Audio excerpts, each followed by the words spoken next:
देवकी नंदनं कृष्णं जगदानंदकारकं भुक्ति मुक्तिप्रदं वंदे माधवं भक्तवत्सलम।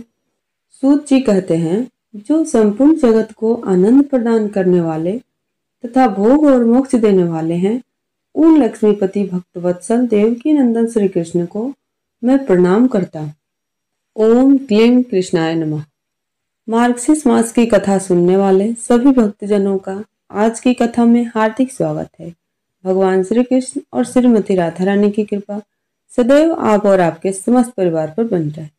18 नवंबर 2024 आज है सोमवार का दिन। आज की कथा में आप सुनेंगे श्री राधा और कृष्ण की सच्ची घटना पर आधारित एक बहुत ही प्यारी सी कहानी। इस कहानी में साक्षात श्री राधा रानी विराजमान है। तो इस कहानी को अनुभव करने के लिए हम बरसाना की तरफ चलते हैं। एक समय की बात है, एक गांव में एक रमा नाम की स्त्री रहती थी। उसकी शादी को 5-6 वर्ष हो गए थे, लेकिन अभी तक उसकी कोई संतान नहीं थी। एक बार श्री राधा अष्टमी का उत्सव आया। गांव की औरतें बरसाना जा रही थी। औरतों ने कहा, तुम भी बरसाना चलो, राधा रानी बड़ी दयालु हैं, तुम्हारी गोद जरूर भरेंगी। वह कभी 7-8 दिन अपने घर से बाहर नहीं रही थी। उसके पति और सास ने भी उसे जाने की आज्ञा दे दी। अब उसने मन में ठान लिया कि राधा रानी मेरी गोद जरूर भरेंगी। जिस दिन उसे जाना था उसी दिन उसके पैर में चोट लग गई। चला भी नहीं जा रहा था। फिर भी वह स्त्रियों के संग यात्रा पर चल पड़ी। सारे रास्ते ट्रेन में राधा कृष्ण का जाप कीर्तन चलता रहा। इस प्रकार सभी स्त्रियों के साथ वह बरसाना पहुंच गई। सभी नहा धोकर राधा जी के मंदिर में जाने के लिए तैयार हुए। राधा जी के महल में जब जाते हैं तो ऊपर बहुत सी सीढ़ियां चढ़ने पड़ती है। अब जैसे सीढ़ियां सब चढ़ने लगे तो उसने स्त्रियों से कहा, तुम आगे आगे चलो, मैं धीरे धीरे सीढ़ियों से आ रही हूँ।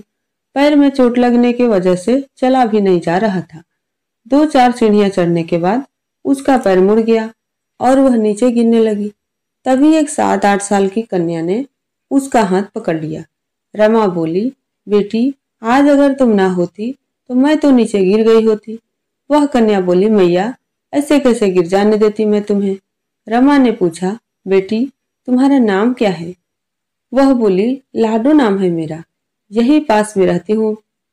वे दोनों सीढ़ियों पर ही बैठ गए। लाडो कहने लगी, मैया, मेरे लिए क्या लाई हो। और अब रमा सोचने लगी कि ना कोई जान न पहचान और लाडो ऐसी बातें कर रही है। फिर रमा ने कहा, लाडो, मैं कल तुम्हारे लिए लेकर जरूर आऊंगी। तुम्हें क्या पसंद है बताओ। लाडो बोली, मुझे नथनी, गले का हार, कान के कुंडल, चूड़ियां, मेहंदी, घाघरा चोली, यह सब चीजें बहुत पसंद है, कुछ भी ले आना। इतना कहकर वह बालिका भाग गई। जैसे तैसे रमा भी मंदिर में दर्शन करके लौट आई और आकर सोचने लगी उस बालिका के बारे में। इसके बाद वह बाजार गई और बाजार से उसने लाडो के लिए गले का हार और चूड़ियां खरीदी। अगले दिन वहीं जहां पहले मिली थी, लाडो उसका इंतजार करती हुई मिली। चूड़ियां और गले का हार जैसे ही उसने उसे दिया, वह बोली, बस इतने से ही, और चीजें नहीं लाई, और वह मुंह फुलाकर बैठ गई। तब रमा बोली, अभी मैं 8 दिन यहीं पर हूँ और रोज तुम्हारे लिए कुछ न कुछ लाया करूंगी। यह सुनकर लाडो उसकी गोदी में बैठ गई और गले से लग गई। रमा तो रोने लगी जैसे उसे एक संतान मिल गई हो। खूब प्यार से उसके सिर पर हाथ फिरा और ऐसे ही वह फिर से चली गई। रमा ने मंदिर से आकर घाघरा और चोली उसके लिए बनवाई। ऐसे ही रोज कुछ ना कुछ उसे वह देती थी। एक दिन रमा कहती है, अब वह सारी चीजें मुझे पहनकर भी तो दिखा कि कैसी लगती है। लाडो बोली, कल राधा अष्टमी है, कल पहनूंगी। इस बार लाडो के साथ एक लड़का भी था। उसे देखकर रमा ने कहा, आज पता नहीं मेरे मन में क्या आया कि मैंने एक धोती और मुकुट मोर वाला लिया है, क्या मैं इसे दे दूं? लाडो बोली, यह कनुआ है, मेरे साथ ही रहता है। हाँ, तुम इसे दे दो। हाँ, तुम इसे दे दो। ऐसा कहकर वे दोनों सामान लेकर चले गए। अगले दिन राधा अष्टमी थी। जब रमा सीढ़ियों पर आई, वहां उसे आज कोई नहीं मिला। बहुत इंतजार के बाद जब वह मंदिर में पहुंची तो वहां बहुत भीड़ थी। कीर्तन हो रहा था, नृत्य हो रहा था और इस तरह भीड़ को चीरती हुई वह आगे पहुंची और वहां जाकर राधा जी को देखा और ठाकुर जी को देखा। वही सामान सब जो लाई थी उन्होंने धारण किया हुआ था। वह पत्थर सी हो गई, आंखों में से आंसू बहने लगे। बात समझते देर ना लगी। वह लाडो राधा जी और कनुआ कृष्ण जी, स्वयं जगत के पालनहार, उसके पास आते हैं। राधा जी उसकी गोदी में बैठती हैं और उसे मातृ सुख प्रदान करती हैं।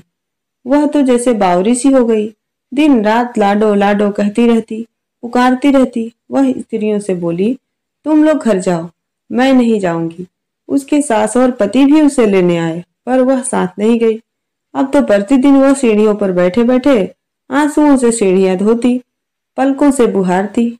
ऐसा करते करते 30 बरस बीत गए। एक दिन एक बालिका उसका हाथ पकड़कर ऊपर अटालिका में ले गई और वहां जाकर बाहें फैलाकर रमा को बुलाने लगी और अपने गले लगा लिया। उस दिन रमा ऐसे गले लगी कि इस पार्थिव शरीर को छोड़कर सदा के लिए अपनी लाडो के पास चली गई। यह एक सच्ची घटना है और इस घटना से हमको यह सीख मिलती है कि जो भी आशा रखें, चाहे वह सकाम हो या निष्काम, केवल भगवान से ही रखें। एक ना एक दिन अवश्य मिलते हैं। वो कहते हैं ना, आशा एक राम जी से दूजी आशा छोड़ दे, नाता एक राम जी से दूजा नाता तोड़ दे। बोलिए भक्त और भगवान की जय, बरसाने वाली सरकार की जय, श्यामा प्यारे कुंज बिहारी की जय। आज की कथा अच्छी लगी हो तो कमेंट बॉक्स में राधे राधे लिखना बिल्कुल मत भूलिएगा।